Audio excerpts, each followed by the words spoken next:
Avec nous en duplex de la capitale iranienne, notre correspondant Siavosh Ghazi. Bonjour Siavosh. Cette journée a une signification particulière pour le pouvoir en Iran, on se l'imagine. Qu'est-ce qui est prévu? Quelle va en être la ligne directrice?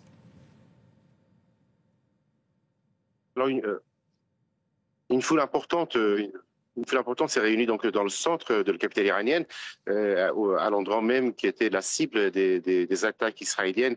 Il y a eu de nombreuses cibles qui ont été frappées dans cette partie de la capitale. Donc c'est une démonstration de force pour le pouvoir qui a appelé les Iraniens à descendre dans la rue pour accompagner donc les dépouilles de ces 60 personnes donc qui vont être enterrées aujourd'hui. Il y a parmi eux entre 20 et 30 hauts gradés des gardiens de la Révolution, mais aussi des scientifiques nucléaires. Au total, 15 scientifiques nucléaires ont été tués lors des frappes israéliennes.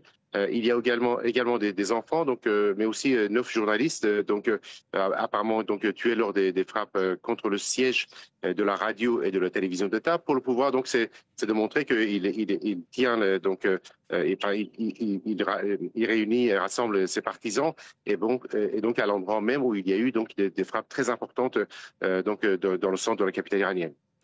Et comment, Siavosh, ont été reçues les menaces américaines de nouveaux bombardements?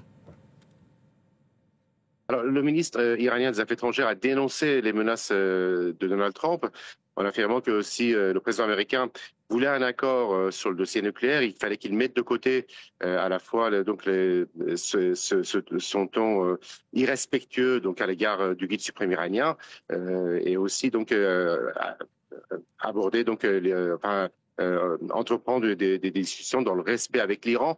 Le président Trump s'est moqué hier du guide suprême iranien en l'imitant et en lui disant qu'il fallait qu'il accepte qu'il avait reçu qu'il avait subi une défaite importante et qu'il fallait qu'il reconnaisse cela.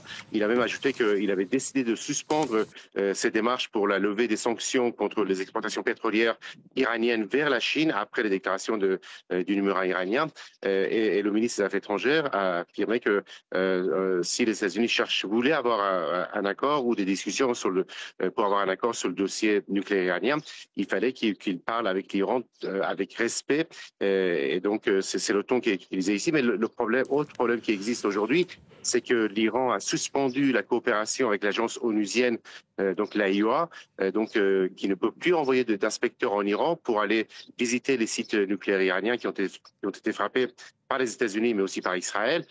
Téhéran accuse Raphaël Grossi de vouloir envoyer ses inspecteurs en Iran pour avoir des informations sur le terrain, pour ensuite les transmettre aux États-Unis et à Israël pour qu'ils sachent exactement ce qui s'est passé, quels ont été les résultats des frappes qui ont été menées pendant 12 jours contre l'Iran.